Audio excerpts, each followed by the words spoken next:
Der Bus quatscht auch schon wieder da drin, alle voll. Herzlich willkommen beim Retro Video Magazin und einem neuen Video unsererseits. Wir sind in Wuhan, China und sind nicht mehr lange hier. Ich hole euch kurz ab. Gestern wurden wir nur noch, oder ich wurde von Roboter geprankt.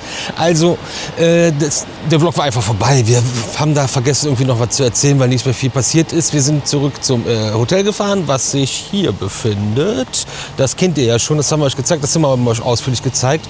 Und wir haben ja jemanden, der braucht Schonkost. Und wenn jetzt jemand die Tüte vom Gasthof zur Goldenen Möwe gesehen hat, denkt sich, da ist bestimmt keine Schonkost drin. Ist ein bisschen schwierig hier in der Ecke. Wir haben das ja gesehen, was ich da gegessen habe und wie da die hygienischen Zustände waren. Da tun es ein paar trockene Pommes. Die kriegt man bei den Kollegen von den Royalen. Und die haben wir dann bestellt per Alipay auch, wie man alles damit macht. Und dann kommt da so ein kleiner Scooter hier an und bringt das Ganze. Das hat auch funktioniert. Man muss aber eine Telefonnummer angeben, eine chinesische Telefonnummer. Wir haben keine chinesische Telefonnummer. Jede wilde Zahlenkombination, die aber mit plus 81 anfängt, wird akzeptiert. Plus 186, Entschuldigung. Ich rufe selten auf Festnetz in China an. Das ist die Mobilvorwahl, höre ich gerade. Rufe ich aber auch nicht an. Mein Vorschlag, die Hotelnummer zu nehmen, wurde abgelehnt, weil wir die nicht haben. Und statt danach zu gucken, wurde dann einfach wild rumgetippt. Hat funktioniert. Dann war der ja wohl hier, der Rollerfahrer mit dem Essen. Und ich dachte, ja, das funktioniert niemals. Ich habe hier die Zimmernummer angegeben. Wie soll es denn? Da kommt er nicht auf mein Zimmer. Ist runtergerannt in die Lobby. So, dann viel Spaß. Ich saß dann noch beim Schneiden. Und dann geht das Telefon ins Zimmer. Ich so, oh nein, wenn jetzt irgendjemand von der Rezeption dran ist, die können alle kein Englisch, was soll ich denn? Mit Händen und Füßen kann ich wunderbar sprechen, aber am Telefon sieht man das nicht. Dann bin ich dran gegangen, war weg. Ich habe ein bisschen länger gewartet, weil ich noch mit mir selbst gehadert habe. So, okay, dann wird sich das ungefähr geklärt haben, weil die ist doch da unten. Warum rufen die mich dann an? Oder wollen die das approven, dass das Zimmer das hat? Dann habe ich auch geschrieben, ey, das Zimmer ruft gerade an. Bei WhatsApp eben, ja, und wo ist das erst? Ist das hier unten? Und was? Dann ging das Telefon nochmal, bin ich dran gegangen und dann war irgendeine chinesische Stimme, die ganze Zeit am Quatschen war. Ich so, hallo, ich verstehe dich nicht, hallo, Entschuldigung, ich möchte mal kurz unterbrechen, deinen Monolog. Interessiert die meistens auch nicht, hat diese Stimme auch nicht interessiert, habe ich mich also nicht viel gewundert. Und die so, hallo, ey, Mann! Ja, dann habe ich einfach mal aufgelegt und Uschi war immer noch unten.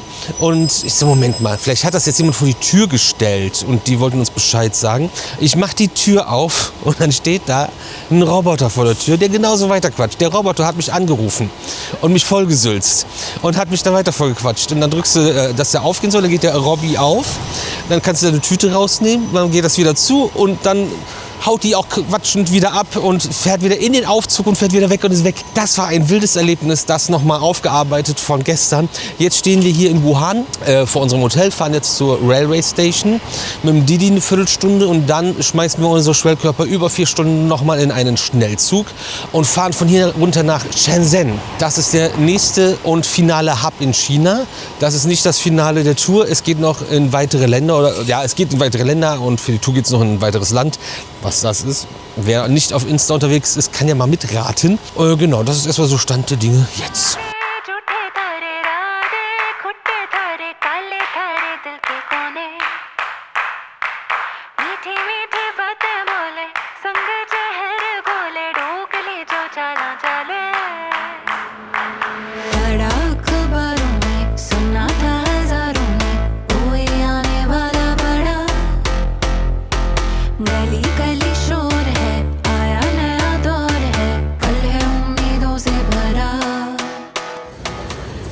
Pucci allein in Wuhan.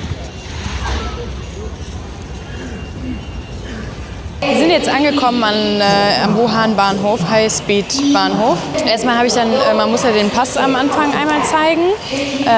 Die Chinesen, die scannen einfach ihren Ausweis. Wir müssen dann unsere Pässe einmal jemandem vorlegen. Der guckt dann, ob die Passnummer quasi berechtigt ist einzutreten, weil ein Ticket auf diesen Pass ausgestellt wurde. Und bei mir hat er das noch eingegeben und bei Bro hat er einfach durchgewunken. Also wenn der Bro jetzt nicht mitkommen kann, ist es die Schuld von diesem Officer, nicht von mir, weil ich dich falsch reingebucht habe. Und danach geht es in so eine Security-Check, da muss man seinen Koffer in so ein X-Ray reintun. Und dann ist das erste Mal jetzt gewesen, dass sie gefragt haben, wessen Koffer ist das? Und dann zeigt sie so auf meinen Koffer, ich so, ja, meiner. Und sie, ja, und dann holt sie aus ihrem Schränkchen so eine Sprühflasche von irgendeinem so Hyaluronzeug, keine Ahnung, aber es ging hier halt um die Sprühflasche. Und dann habe ich gesagt, so, ja, keine Ahnung, Deo, klar, habe ich das drin, ja. Und dann muss ich es rausholen. Und natürlich alles ohne den anderen zu verstehen, sondern nur mit Händen und Füßen. Und dann habe ich mein Beauty Case aufgemacht und da war dieses Trockenshampoo drin, so ein großes. Und dann kam der Officer und meinte dann so, ja, no, 200, not 200. So, und ich so, toll. Okay, musste dann weggeschmissen werden. Und dann hatte ich noch Deo da drin, dann hat er das angeguckt, 150 Milliliter ist okay. 200 nicht, 150 ist okay. Bei Bro auch, ich weiß nicht, wie viel bei dir drin war, keine Ahnung. 150, aber ich habe ihm das hier nicht gezeigt. Ja, es lag halt oben drauf, die hat es sofort gesehen und dann, ja, okay. Da mussten wir es also da lassen. Also ich, mein Trockenshampoo, das Deo durften wir mitnehmen, haben alles wieder zugemacht. Und dann ging es hier hin zum Bahnsteig. Und unsere Bahnsteige bzw. Wartehallen, Wartegates kann man vielleicht auch sagen, sind A4 und B4. Normalerweise ist das so, wenn man schon 2 aufgeteilte Seiten hat, dass man nur eine Seite zugeteilt bekommt, also A oder B, je nachdem, wo man halt im Zug sitzt. Das hatten wir ja jetzt letztes Mal nicht. Und haben uns dann halt jetzt dafür entschieden, uns bei A anzustellen, weil wir in Wagen 6 sitzen, was ja ziemlich vorne sein müsste. Und logischerweise sollte der Zug ja vorne bei A anfangen. Ob das stimmt oder nicht, werden wir sehen. Aber wie gesagt, normalerweise hätte man dann eben zugeteilt, klar, das Gate, was zu seinem Wagen passt. Haben wir jetzt nicht, deswegen haben wir jetzt einfach A genommen. So, wir warten jetzt noch, ich denke mal noch so 10 Minuten, bis wir rein können, theoretisch. Stand der Zug da schon?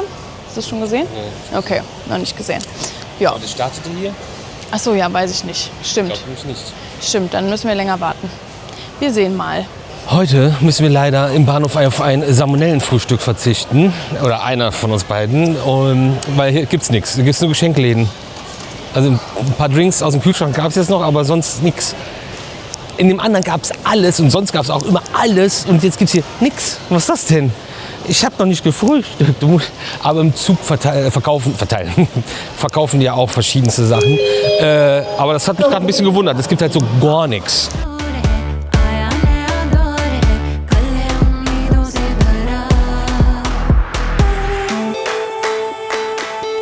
Was ist denn hier los? Oh, Kitties. Und noch ein viel zu großes Hähnchenteil darunter.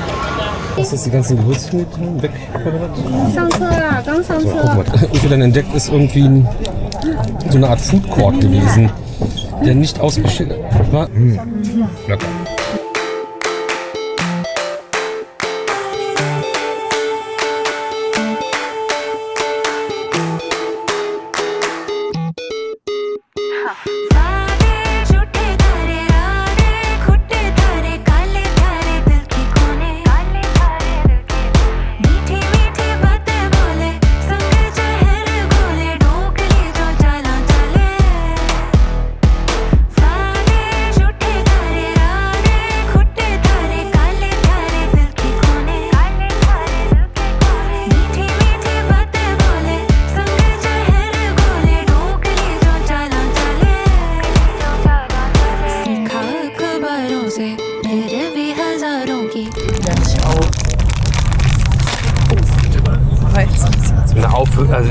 Aber Alter, zerstört.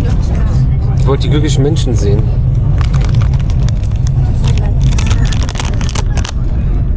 Oh. Und? Ist es nur Pepper Cake? Sweet and spicy.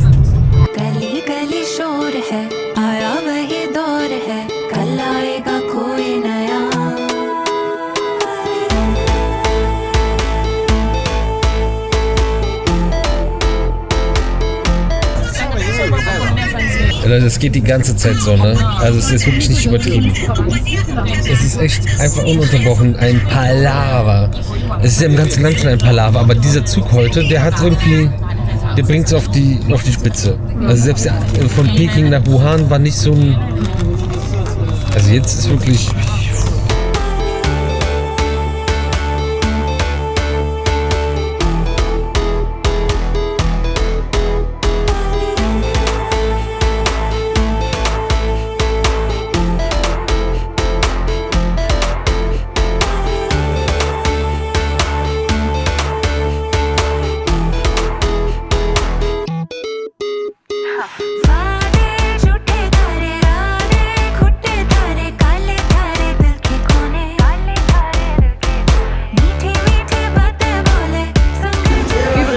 gibt es hier meistens an Bahnhöfen Trinkwasser, sowohl kalt als auch heiß, um wie dieser Mann da jetzt gerade seine Suppe fertig zu machen mit warmem Wasser. Da sieht man ja den roten Button und den blauen Button. Warte, wo ist es? Da ist blau und da ist rot. Genau, und er macht sich jetzt heißes Wasser da rein, damit er seine Suppe essen kann gleich.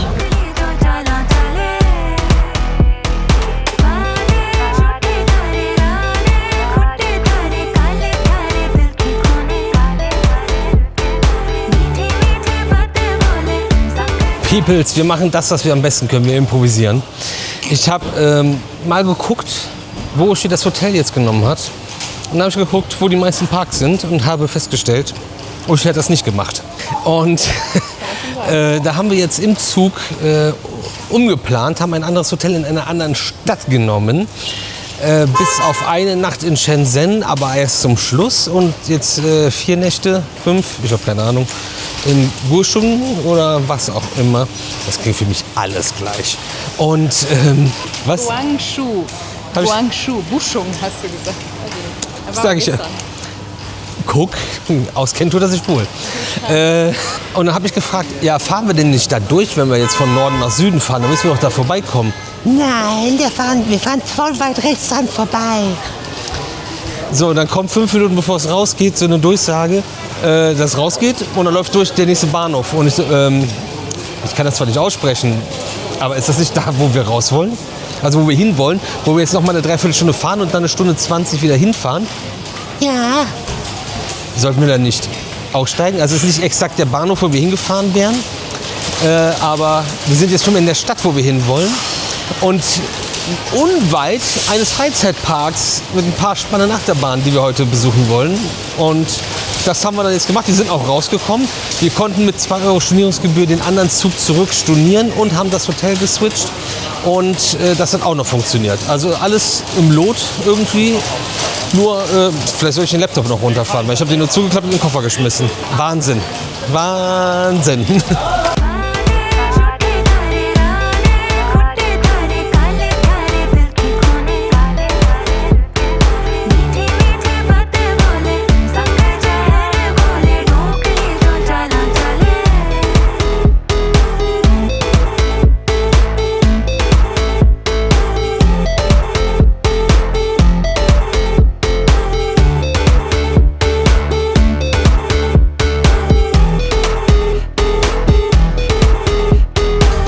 Jo, die MK 1200 Schiene ist wieder back. Und die B&M Schiene. Zusammen.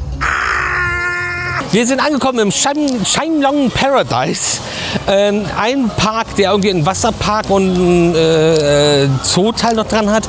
Wir konnten unser Gepäck abgeben bei der Gästeinfo für 200 Won, zusammen für 4 Koffer. Das ist okay. Und haben 250 Won pro Person jetzt Eintritt bezahlt und laufen geradezu auf den Youngstar Coaster. Muckrat's Youngstar Coaster. Ja, dann machen wir den sofort, oder? Das ist ja ein Park, der einen Daumen hoch gibt. 3 Achterbahnen haben soll, 2 sind gerade noch im Bau, aber hier geht auch was. Ich habe gedacht, hier wäre niemand. Mist, 30 Minuten. Was ist das denn? Das war nicht mein Plan.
Leute, also verdammt gute Achterbahn, verdammt laute Kiddies.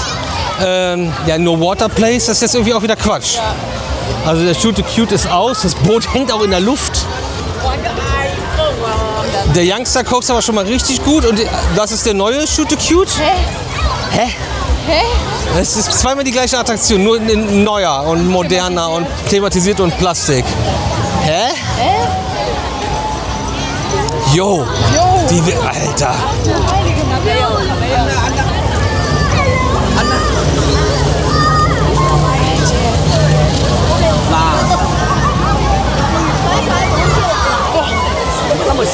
Ja, wenn die aber ja zu den kleinen Schweinchen, du. Aber mit Vertikallift diesmal. Tschüss. Wollen wir ein Boot mal gucken, was hochfährt? Ja, eins gucken wir mal. Giant Frisbee von Hus Park Attraction gibt es hier natürlich auch. Und was wir noch nicht erwähnt haben, wir waren ja von ultra angenehm bis fast schon zu kalt in Peking. So super Wetter in Wuhan, also temperaturtechnisch. Wir sind jetzt wieder in den Tropen, über 30 Grad oder um 30 Grad, weil wir jetzt wieder so weit im Süden sind. Lecko funny, ey. Nun ja, und hier geht der Punk ab. Der Park ist echt voll. Haben wir nicht gedacht, 25 Minuten haben wir jetzt aber gewartet. Also 30 angeschlagen, 25 gewartet, ist cool.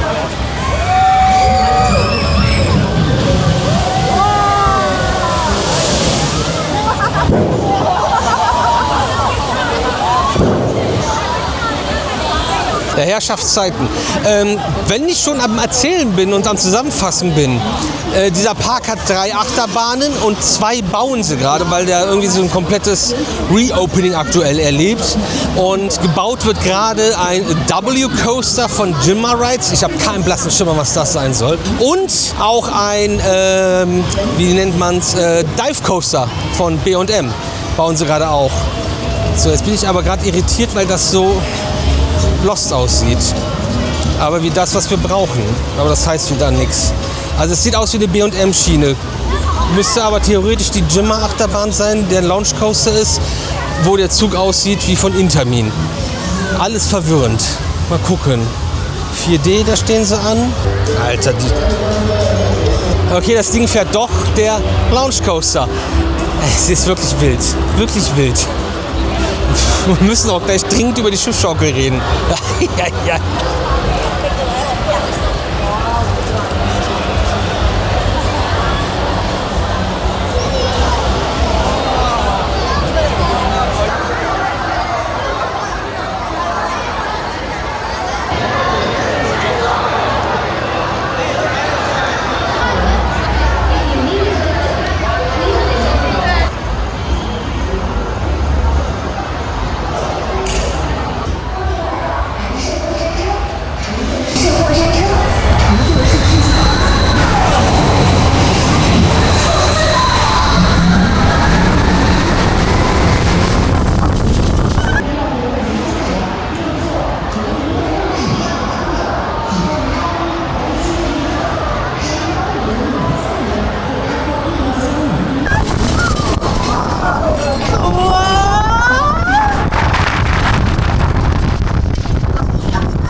bin jetzt gerade Launch Coaster gefahren, ganz hinten. Ich muss sagen, der Launch war gut. Das ist in so einem Tunnel, da sind so ein bisschen Lichteffekte. Und du fährst danach, ich weiß nicht, wie die Elemente heißen, keine Ahnung, aber wie du danach fährst, ist cool, das kann der Bro bestimmt sagen. Du fährst halt so halb über Kopf und das nimmt aber super viel Geschwindigkeit raus und deswegen ist der Rest des Layouts eher so dümpelt man so ein bisschen lang, ist jetzt auch nicht besonders wendig das Layout, sondern eher langgezogen. Fährt aber gut. Muss ich sagen. Also keine Schläge oder so, aber ich hätte mir ein bisschen mehr Geschwindigkeit gewünscht. Aber ansonsten ist es eine gute Bahn, kann ich nichts gegen sagen. Ich kann euch übrigens nichts zu der Bahn sagen. Die hat nämlich ein Gewichtslimit von 100 Kilo. Da komme ich auf jeden Fall nicht ran. Wäre auch fast durchgegangen, aber da war dann ein stämmiger Mitarbeiter in der Station, der wahrscheinlich auch nicht fahren darf, sich gesagt, Moment mal. Da wurde der Station nochmal nachgewogen und dann war ich habe übrigens vom Eingang bis zur Station in den 60 Minuten Wartezeit 3 Kilo abgenommen. Echt? Ja, 1er Wagen hier. Schiffsschaukel, richtig krass. Guckt euch mal dieses gigantische Moped an und wie crazy das gestellt ist. Also Schiffsschaukel-Thematisierung ist auf jeden Fall Endstufe hier. Aber das Wasserbecken ist wieder leer. Was soll das? Das wären noch voll die krassen Effekte wahrscheinlich, aber die Fahrten auf Flatrides hier sind auch so kurz, das bringt auch nichts. Die warten da auf 2 Etagen für die Fahrt. Das ist echt eine gigantische Schiffsschaukel, das ist echt gruselig, ey. Aber krass, was alles geht. Also es gibt keine Grenzen, was Schiffsschaukelgestaltung angeht.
Okay,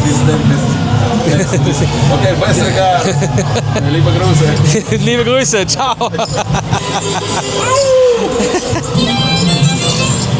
Germany, das ist mein Mann.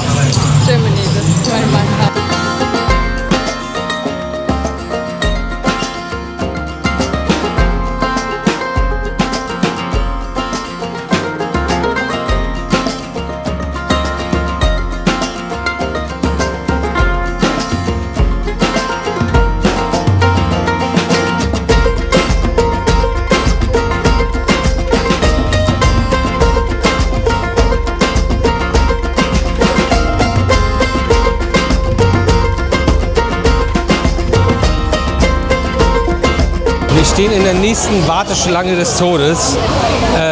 40 Minuten angeschlagen, nur zickzack unter einem Dach.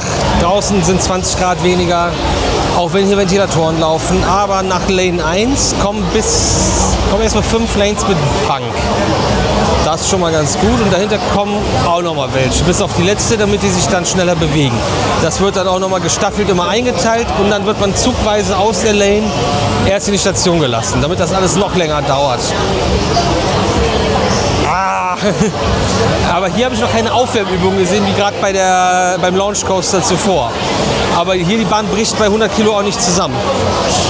Jimmer Rides, made in China, bricht zusammen. Das ist eure eigene Werbung, kann ich nichts für. Stimmt. Ja. Das warten wir jetzt übrigens für einen Skyrocket 2 von Premier Rides.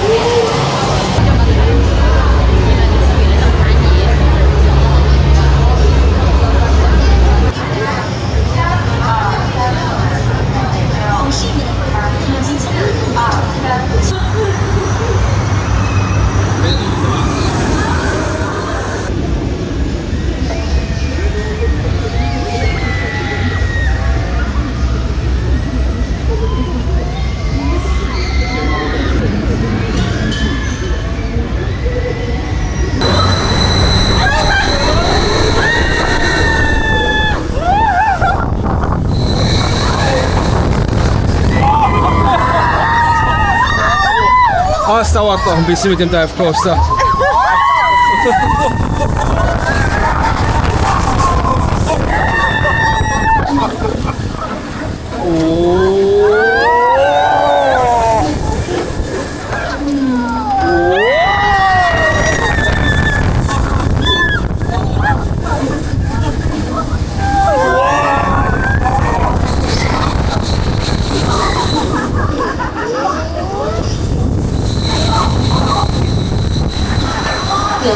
Ja, 45 Minuten gewartet für den Skyrocket 2. Ich glaube, die nennen ihn auch Skyrocket einfach nur. Vom Premier Rides, ja, kennt man. Fuhr sich aber wirklich okay. Hier gibt es noch einen Jumper und wir gehen jetzt mal in die Richtung, wo der B&M Dive Coaster entsteht. Wir wussten, dass der laut der Rollercoaster Database noch im Bau ist. Man weiß ja nie, wie aktuell das ist, weil China ist jetzt nicht so der Hotspot. Wobei Grüße an Candice, die, glaube ich, ganz gut immer Updates nach Mitteleuropa schickt. Und wir laufen, man kann aber hier lang laufen. Hier stehen auch die Trucks, Kräne stehen hier ready. Mal gucken, was wir sehen. Die Sunshow sah auch cool aus, das Set, das sah cool aus von oben. In den wenigen Sekunden, wo ich mir das alles gerade von Achterbahn aus angeguckt habe. Wir hatten es ja gestern, hatten wir das gestern mit dem Hus? Ja, gestern war doch der Hus Park Attractions Aussichtsturm. Braucht man mehr. Ist cool, macht Spaß. Und die Baustellen hier in China sind halt auch immer alle crazy schnell. Deswegen, weiß ich nicht, wir sind ja noch ein paar Tage hier in der Ecke. In 3 Tagen kann er ja fertig sein.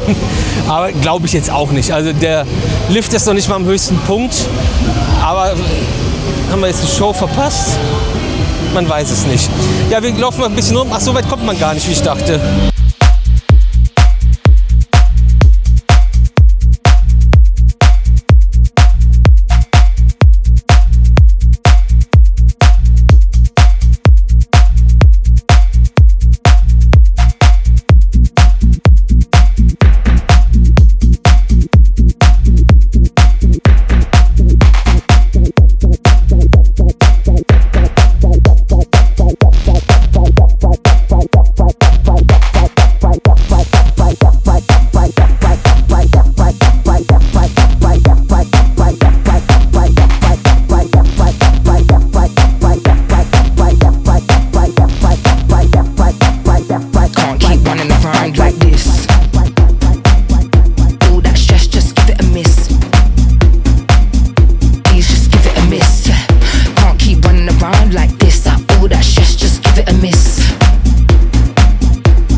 Can't keep running around like this.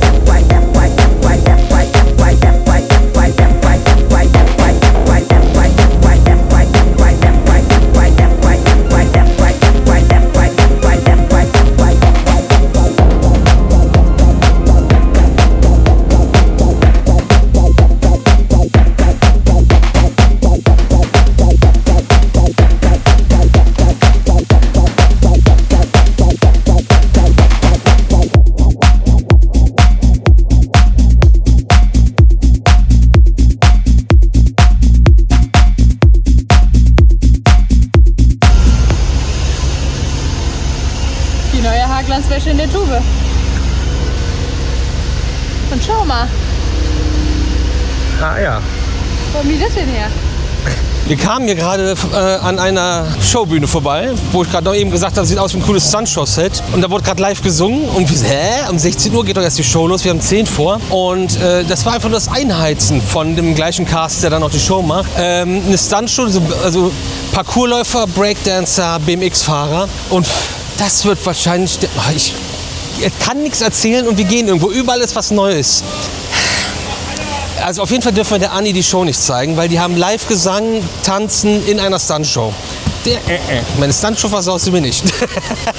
Und es war echt eine coole Show, war eine coole Unterhaltung, gut gemacht. Und wir gehen jetzt gerade hier an der Baustelle zum B&M Dive Coaster vorbei. Ich habe Angst, dass ich irgendwann Wing Coaster in diesem Video gesagt habe. Und ich glaube, ich weiß, was der W Coaster wird.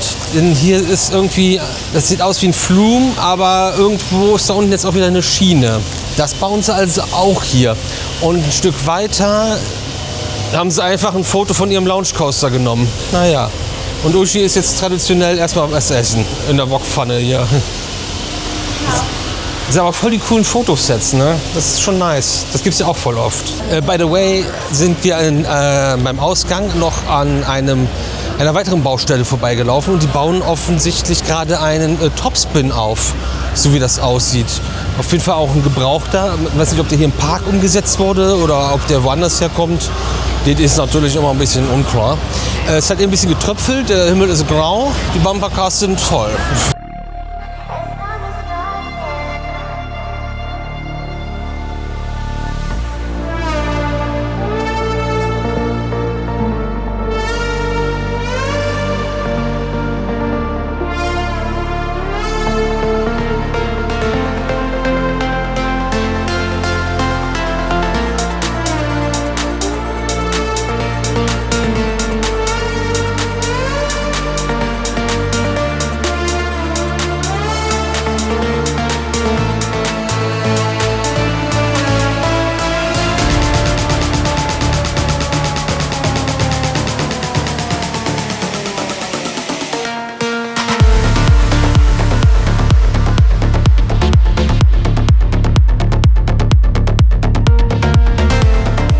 Hier ist dann noch eine Area, oder Bereich, wo gerade ein Karussell neu aufgestellt wird. Dahinter ist auch noch irgendwie so was weiß-goldenes, was richtig cool wieder aussieht.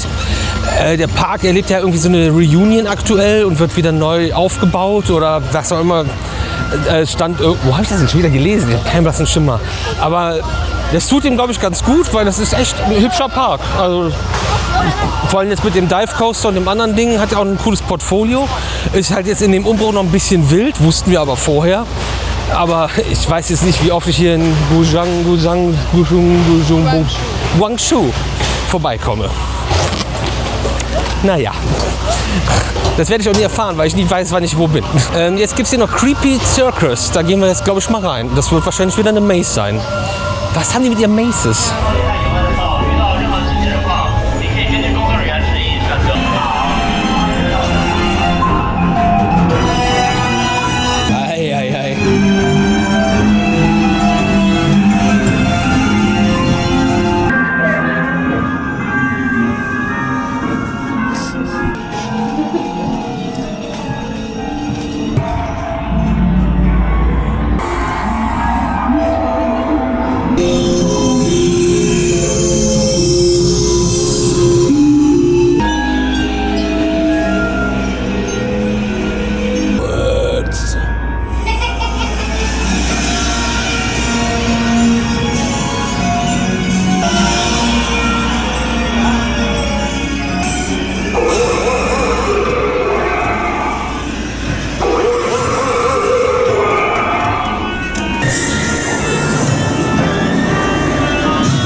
größte Schreck?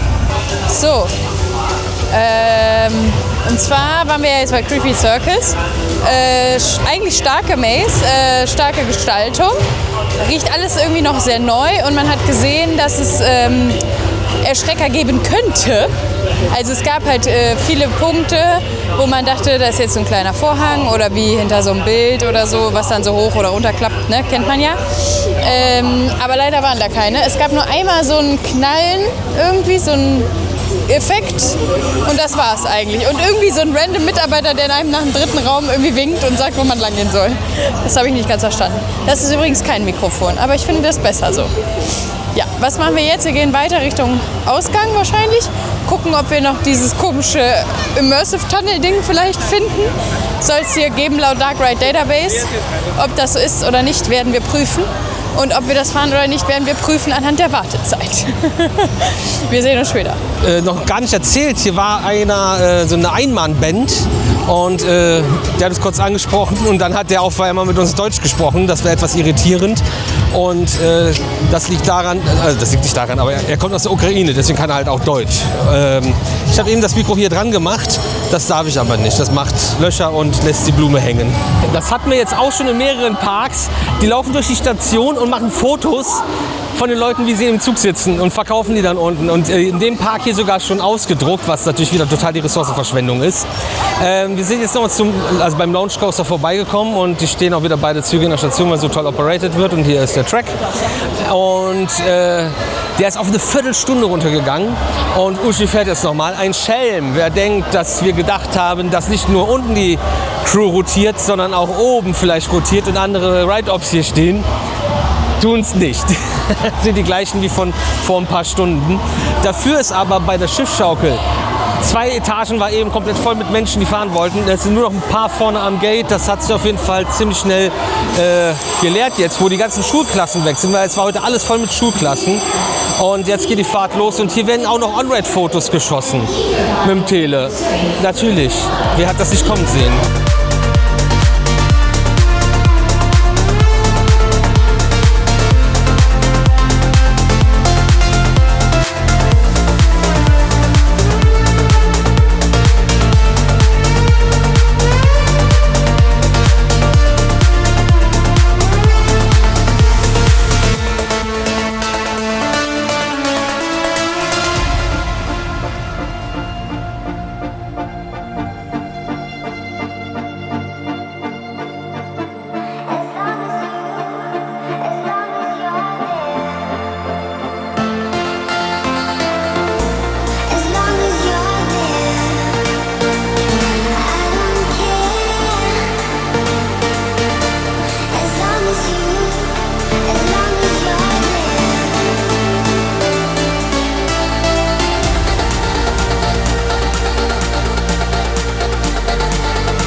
Wir sind noch ein bisschen durch den Park gelaufen, haben uns ein bisschen umgeguckt noch und sind auch noch bei Alien Attack rein. aber die machen irgendwie alle 15 Minuten nur eine Fahrt und wir waren gerade rein, als die Fahrt vor uns angefangen hat und wir mussten jetzt auch noch, oder wollten uns den Park noch ein bisschen angucken, ein bisschen rumlaufen, ein paar Aufnahmen noch gemacht, die habt ihr auch gerade, glaube ich, hoffentlich gesehen und die Koffer mussten wir auch noch holen und die waren da sehr erpicht drauf, dass wir pünktlich sind und wir haben jetzt auch 10 vor 6 und um 6 macht der Park zu. Da war uns das dann jetzt doch lieber, statt jetzt irgendwie im Immersive Tunnel noch festzuhängen, was kein Attraktionstyp ist, mit dem ihr mich abholen könnt. Und jetzt guckt Uschi, wo wir genau hin müssen. Dann rufen wir einen Didi und fahren so eine halbe Stunde, 35 Minuten oder mehr.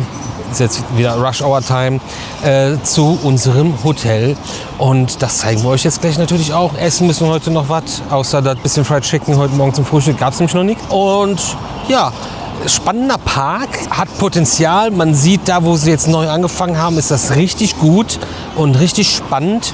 Und das, was sie neu bauen, wird auch, glaube ich, ziemlich crazy. Und mit dem Jimmer Rides Coaster so ein bisschen enttäuschend. Aber mein Gott, wenn man sein Zeug so baut, dass es das nicht aushält und auseinanderfällt, keine Ahnung. Das erstmal zum Chimelong Paradise Themenpark.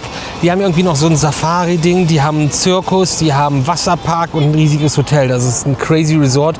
Und die gehören auch irgendwie noch zu einem anderen oder mit einem anderen Park zusammen, den wir auch noch auf dem Schirm haben, dass wir den machen wollen. Wild, wild, wild. Ein paar Tage China haben wir noch für euch.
Neues Zimmer, Leute. Ja, ist auf jeden Fall mal platzsparender. Die Ecken sehen usselig aus, aber gut. Ja, auch da irgendwie die Ecken usselig, wa? Fies. Der Flur sah auch schon wack aus. Ja.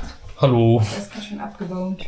Jo. Na gut, das ist halt am nächsten ist ein Bahnhof näher, ne? Dann hast du das. Digga, aber guck mal hier, ey. Ist das eine Waschmaschine? Das ist ja praktisch. Sind wir lange auf Tour? Ist das praktisch? Okay, warte, das sind 3 Fächer?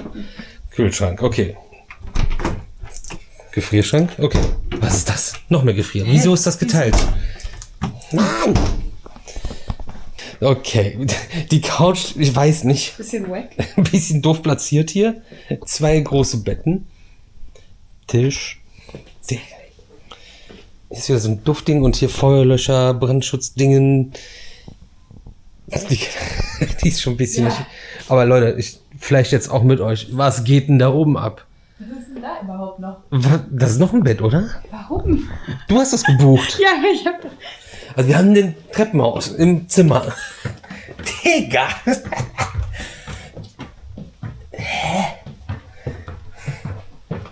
Ja, hier ist unser Bett. Guck mal. Wie bosshaft. Oh, Stufe. Wow. Jo. Wie unnötig. Ich habe wohl nicht 3 Betten gebucht. Also.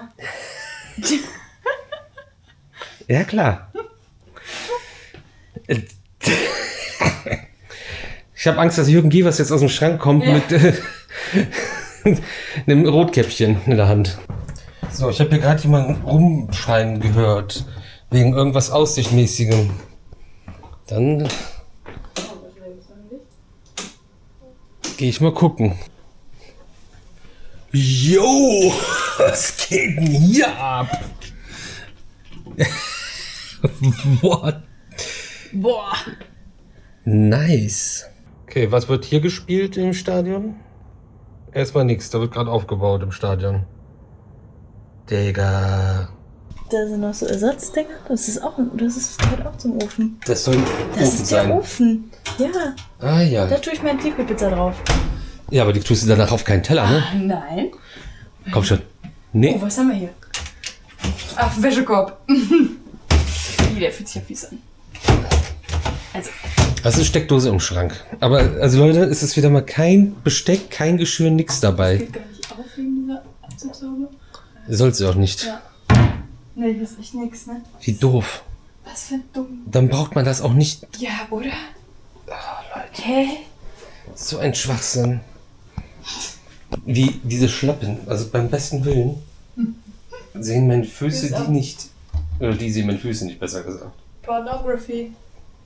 Pornography, Gambling and Drugs prohibited. Keine Bumsfilme hier. Das ist dann hier Wohnung. Das ist auch eine andere Tür. Davor nochmal. Ja, aber das hier, das ist doch keine Wohnung. Das ist der Massagesaladen. 24-Hour Wellness Center. Aber das ist ja auch hier im Zimmer. Das ist ja fast gleich aufgebaut.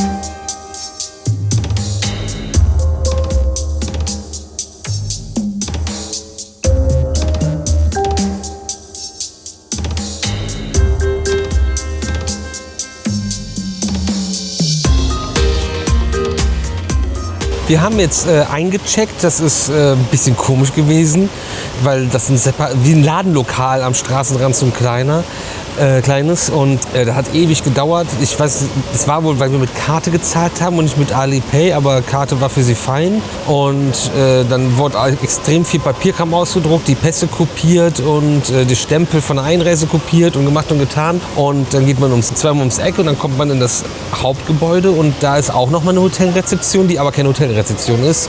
Dann gibt es so Gates wie bei der U-Bahn, aber da kann man einfach drauf vorbeilaufen, dann sind die Aufzüge. Und so hochgefahren. Habt ihr ja gesehen, dass auch Leute irgendwie normal da wohnen? Irgendwie weird, wenn du also Tür an Tür wohnst du mit jemandem, der touristenmäßig Urlaub hier macht. Weiß ich nicht, das muss ja komisch sein. Aber im Hotel wohnen ist ja nichts Ungewöhnliches. Gibt es ja auch in Deutschland viele, die das machen. Aber dass es dann so eingerichtet ist, ist auch wieder irgendwie faszinierend auf jeden Fall. Kostet auch nicht die Welt. Also für China ist es wahrscheinlich teuer, aber wir sind direkt hier an der Bahnstation, also 6 Fuß auf die andere Straßenseite, bist du im Bahnhof und bezahlen jetzt 60 € die Nacht für das Riesending. Und dafür kannst du für ein ganz kleines Zimmer in Deutschland lange. Also in Deutschland kriegst du für das Geld einen halben Tag so ein Zimmer. Normales, kleines Zimmer. Nicht so groß. So groß kriegst du gar nicht. Ja, faszinierend. Wir wissen noch nicht, warum das so eskaliert ist, aber okay. Die ganze Zeit, weil da eine Mücke um der Kopf Ja, das wird sich nicht ändern, Frau Reichert. Ja, hier gibt es nämlich ein riesen Mückenproblem, also scheinbar. Im Park gab es Mückenspray, was überall, also nicht überall, aber an vielen Eingängen zu Attraktionen stand. Und da hab ich auch schon genutzt, weil ich hatte auch schon 2 an den Beinen. Und jetzt ist hier natürlich auch noch mal einiges. Ja, einsprühen ist wichtig, damit man hier nicht zerstochen wird oder sich irgendwas sonst noch holt. Und wir sind jetzt irgendwie vor die Tür gegangen, 3 Meter runter, war jetzt ein Laden der Frau Reichert genehm, wo wir uns jetzt hingesetzt haben. Der hat aber keine Getränke. Ahnung, was das ist, wie ich das mache. Was wann wohin gehört. Wir werden sehen. Darf sich auf jeden Fall nicht einsauen, es gibt ja keine Säge.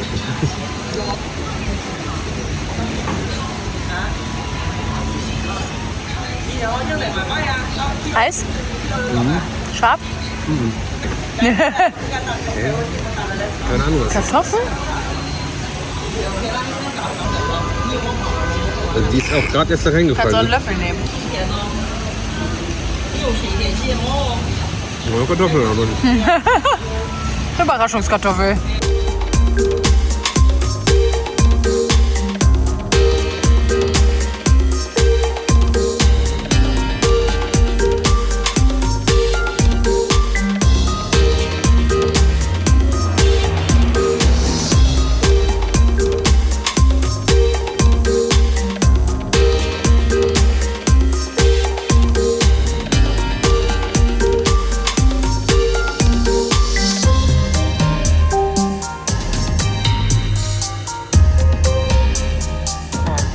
So Leute, ich habe hier irgendwas mit SpongeBob. Ganz rechts, Bro. Ganz rechts. Auf der linken Seite ganz rechts. So, also im Hintergrund läuft hier Rosins Restaurants. Man muss ja auch sich weiterbilden. Theoretisch sind da verschiedene Charaktere drin. Guck mal, wie süß der SpongeBob da aussieht. Oh Gott, ich dreh durch. Und der Kiri. Oh Gott. Okay, ich weiß nicht, ob die gefüllt sind, ich weiß nicht, ob die salzig sind, ich weiß nicht, ob die süß sind. Ich weiß eigentlich gar nichts, außer dass da SpongeBob drauf ist. Das hat mich überhaupt nicht dazu verleitet, das zu kaufen, möchte ich sagen. So, warte mal. Jetzt bin ich hier wie so eine... Was ist denn für eine Monsterhand, mein Gott. So, Moment. Oh, na toll, jetzt muss ich auch noch einen Zackerl aufmachen. Wie überraschend. Das schaffe ich nicht mit einer Hand. Oh, es ist, glaube ich, salzig. Oh nein, ich habe hier eigentlich auf was Süßes gefreut. Oh, hier ist auch noch ein Labyrinth drin. Das überzeugt mich. Gucken, was das Schicksal will, wen ich als erstes rausziehe. Es ist... Was ist das? Ist das die Ananas? Oder einfach nur ein Fisch? Das macht irgendwie gar nichts, oder? Das riecht nach Paprika. Oder Chili oder so. Tomate. Traurig, wenn man sich irgendwie auf so einen süßen Snack will. Ich habe mir gedacht, das wäre sowas wie die Koalas bei uns. Kennt ihr noch, ne? Gucken, was ich jetzt habe. Hier ist das Bett. Das ist der Ausblick. Damit wünschen wir euch eine gute Nacht. Morgen 18 Uhr das nächste Video hier auf dem Red Wheel YouTube-Kanal. Und es geht auch weiter mit den Videos zur 360-Grad-Tour. Das ist so crazy. Und das ist jetzt schon Nachtruhe.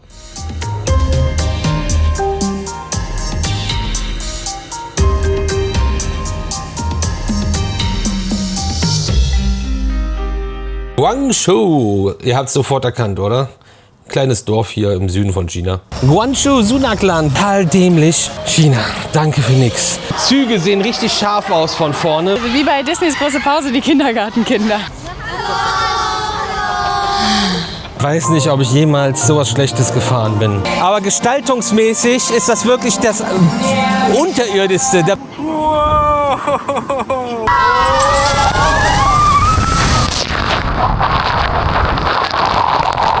Uschi. Leute aus diesem Land haben es immer noch nicht verstanden, wie das funktioniert. Wir schon. Aber es ist so laut, ich sehe noch nicht mal mehr was. Guck mal, wenn wir es richtig angeklickt haben.